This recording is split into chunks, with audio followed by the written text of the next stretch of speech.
Hey, welcome back to the channel. In this week's lecture, we're going to start calculating a few things. We're going to take a look at transposition. That's taking a prescription that's written plus cylinder form and transposing it to a minus cylinder form or back and forth.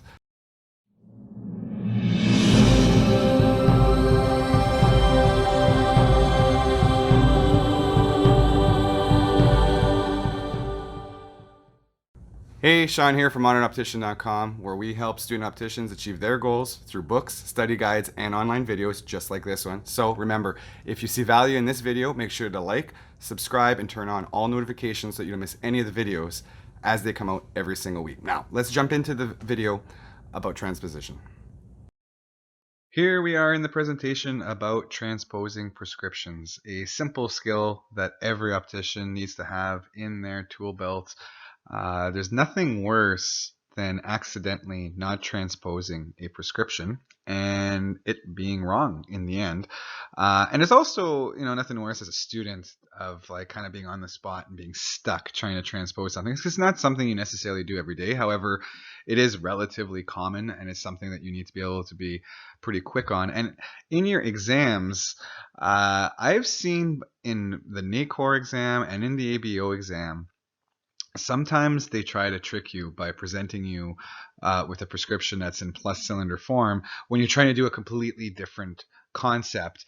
Not necessarily that they're trying to test you on transposition, but you actually have to transpose to get the prescription in the correct form in order to continue with the question. Kind of shady, kind of sneaky. I know I'm not a huge fan, but at the same time, it is testing the ability to recognize and make sure that your prescription is in the right form. So why don't we jump into this? We're going to take a look at exactly how you do it and maybe a little bit of, we're going to dig a little bit deeper as far as what this all really means and help you kind of formulate it in your mind so that it can be easier when it comes to doing it.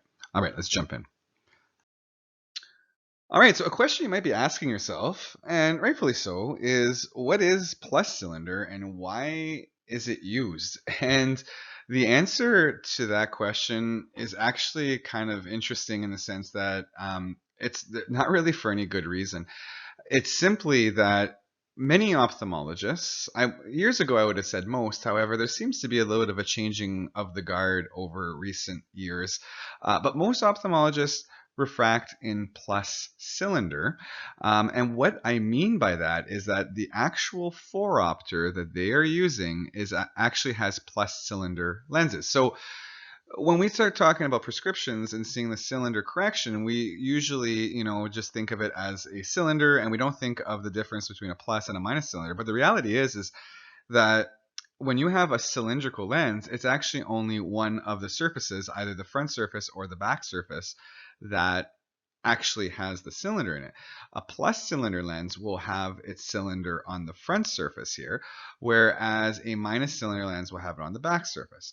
So the story goes that seeing as how ophthalmology is the oldest of all the eye care fields, years and years, like nearly hundreds of years, lenses were produced in plus cylinder form.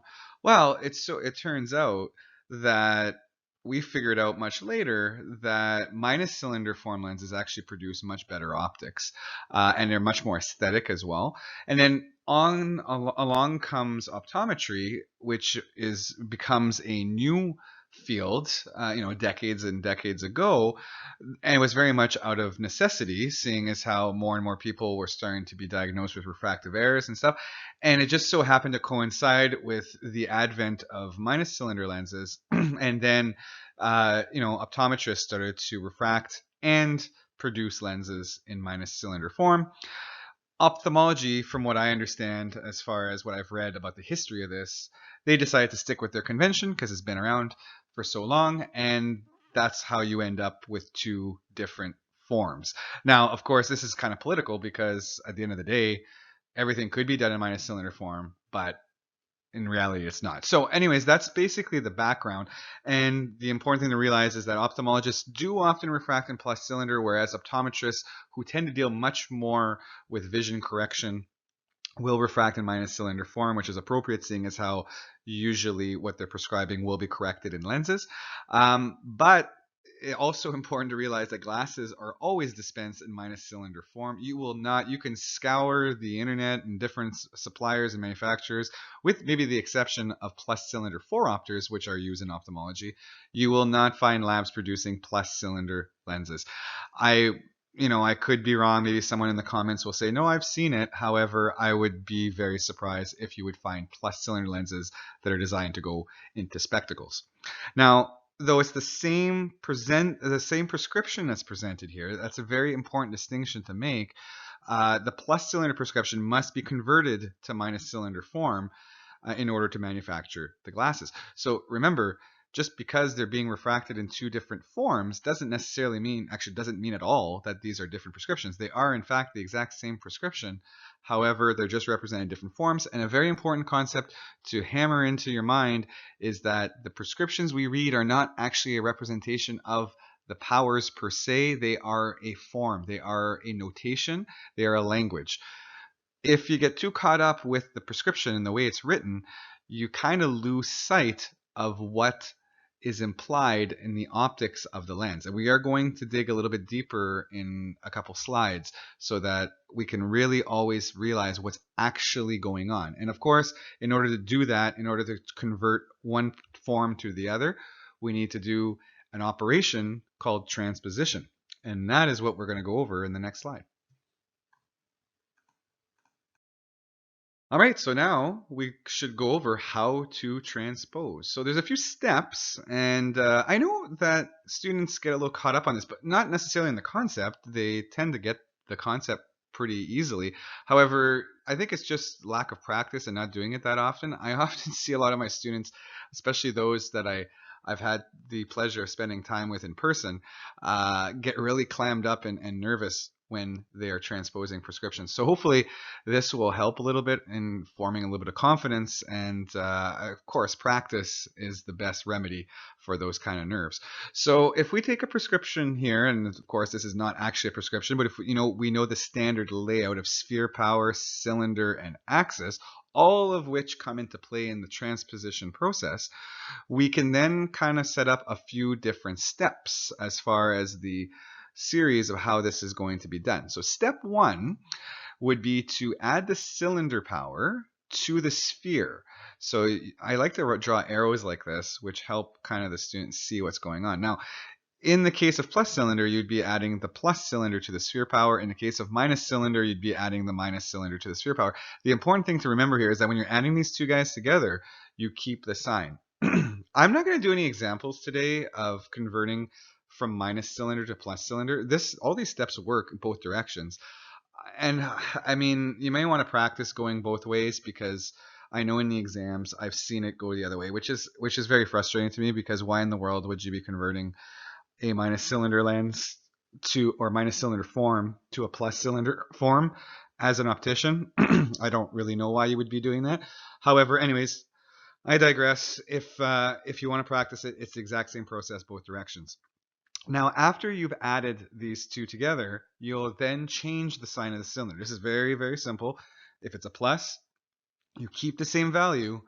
You just simply change the sign. If it's a minus, same thing. You change the value to a plus, and you keep the same, and you change the sign. My apologies. And then finally, the axis.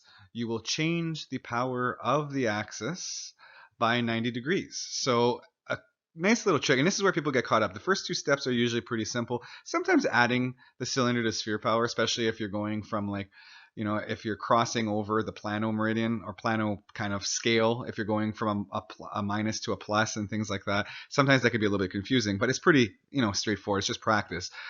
Changing the sign on the cylinder is easy. The axis can confuse people sometimes, and a nice little trick that I've seen students use and that I recommend using as well in this particular case is that anytime there's a value between 1 degree and 90 degree, you will add 90. However, if the value of the axis that you want to convert is between 91 and 180, you will subtract. So these are your three steps. This is how you do it. And now we're going to take a look at a few examples of how it's done.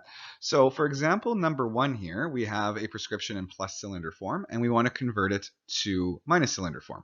So first step, what are we going to do? We are going to add the plus 2 cylinder to the plus 1 in the sphere, so that becomes plus 3. Next step, step number 2, we are going to just simply change the sign. So we're going to go minus 2 from the plus 2. And now we are going to change the axis. So remember, we said that if it's between 91 and 180, we will subtract. So let's see if we can fit this in here, minus 90, and this will give us 90. There you go, converted, transposed. This is now your same exact prescription in minus cylinder form. Let's move on to example number 2. Once again, you'll see how it's the exact same process every time, and you'll get better and better at it. So here, once again, we are going to add the plus 1 to the minus 1. If you add a plus 1 to a minus 1, it will essentially cancel each other out, so that becomes 0 or plano. We will change the sign of the cylinder from a plus 1 to a minus 1, and now we have 45 degrees. It is lower than 90, therefore we will add 90 to it, and we can just do your simple addition, and now we have 135. Sorry about being kind of crooked, but that is now plano minus 1 at axis 135 is now the minus cylinder form of that prescription. And finally, example number 3, we're going to do the same thing. This one's got a little bit of a bigger cylinder, but nothing changes. It's the exact same thing. So we're going to add the plus 3 to the minus 175. And this is where I was talking about where sometimes students get a little bit confused. You're kind of crossing over, right, from the minus side to the plus side. But if you do your math correctly, it's pretty simple. You're simply going to end up with a plus 125. We're going to change the sign of the cylinder. And then here we are at 137, a bit of an uglier number than the others we've done, but because it's between 91 and 180, we are going to subtract 90. And of course, if you do your math, I don't know why I did that. 7 minus 0 is 7. We're going to cross here. And then you're going to end up with 47. So there you are, times, and remember you always have your 0 in front of it. Again, my apologies about the handwriting. However, there you have it. I've transposed 3 different examples here, all a little bit different, but the same exact principle applies over and over again. Now, if all you wanted to do was learn how to transpose, you've done it. This is it. You've memorized these 3 steps, and you can do it over and over again. However, if you've been watching this channel for a little bit, you know that I never like to stop there. Though I am a fan of this process, these steps, I don't like the idea of memorizing steps and not understanding the underlying principle. So in the next slide, let's take a look at what's really going on here, and I want you to understand what this notation is implying and not just memorizing how to do these things. All right, let's jump into the next one. All right, so I've labeled this slide as a better way. Not necessarily a better way of doing transposition. The way we just did it in the previous slide is how transposition should be done, especially quick and effectively. However, I wanted to show a better way of visualizing what these 2 things mean, because we've mentioned that whether it's plus cylinder form or minus cylinder form, these 2 prescriptions are the same, and I think sometimes when you're just transposing back and forth and doing stuff, you kind of lose sight of that. It's almost like you're converting it into something different, and it's really not that. So the best way of viewing prescriptions, and I want you to get used to this concept because it's going to be so useful and helpful as you go through the different concepts of optics, is understanding this in the form of optical crosses. Because remember, a prescription is only a notation. It doesn't represent what's really happening unless you really understand what the notation implies. So in this particular case, you'll notice that these examples are all the same prescriptions we just used in the transposition examples, but I want to show you what these things actually mean. And it's a very useful tool to start getting used to using these optical crosses. One thing that I do for optical crosses is I don't pay attention to the orientation of the cross. For example, a 45 over here or 137 wouldn't actually look like this. These would be kind of rotated a little bit, but it doesn't matter because you're looking at your 2 principal meridians, and I'll write down the axes so that we can understand.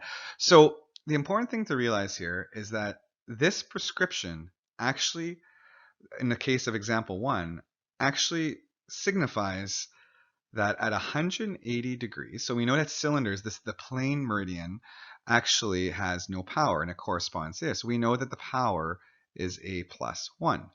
And we know as well that all cylindrical lenses have powers, their principal powers 90 degrees apart. So 90 degrees away from 180 degrees is 90 degrees. And in this case, one thing that most students, well, not most students, but a lot of students will do is like, oh, it must be +2 over here. And this is where it all falls apart. The +2 is the difference between the two meridians. This is, again, notation, not a direct representation of the powers involved. What's actually at 90 is a +3. You use the notation to basically plug in here as far as what this actually means. So from here, you can actually see that this is the lens that this prescription represents. Now, whether you're doing plus cylinder or minus cylinder, you would just basically arrange it differently in the notation, but this represents the exact same lens. For example, if I wanted to do this in plus cylinder form, well, I would simply just take the +1 first and then add the cylinder to it to get to +3. So it would just become just like we had, +1 +2 at 180. Or on the other side, I would just, if I wanted to do a minus cylinder form, I would simply take the larger plus and then subtract the difference between these two to get the cylinder.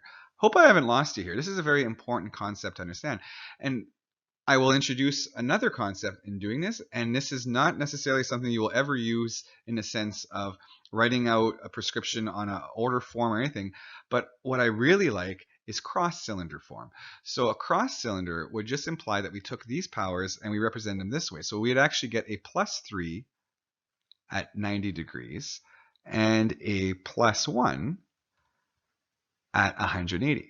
If we wrote prescriptions in this manner, it would be so much more intuitive compared to what we're actually doing.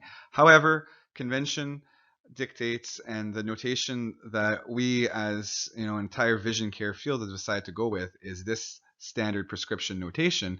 However, the cross-cylinder form here is much more representative of what's going on. And I want you to kind of start to think of prescription in this way, because all the concepts we're going to do in the future make much more sense when you start thinking of it this way, and you don't get lost in this notation and start thinking of things in the wrong manner where you think that one power is a +1 and the other one's a +2. That is not the way that things are actually laid out. Let's do example number 2 here, where you'll see that, okay, in this case, let's just say that this line, this meridian, is the 45-degree meridian, and of course 90 degrees away would be 135. So we know that the plane meridian corresponds here. So we would actually have a -1 at 45. And then we would actually have the difference between these two if we add them together, which is plano at 135. So again, if we were to do a cross-cylinder form in this case, we would have plano at the 135-degree meridian, and we would have -1 at the 45-degree meridian. Not exactly the same as the notation looks like, but these two things mean the same thing.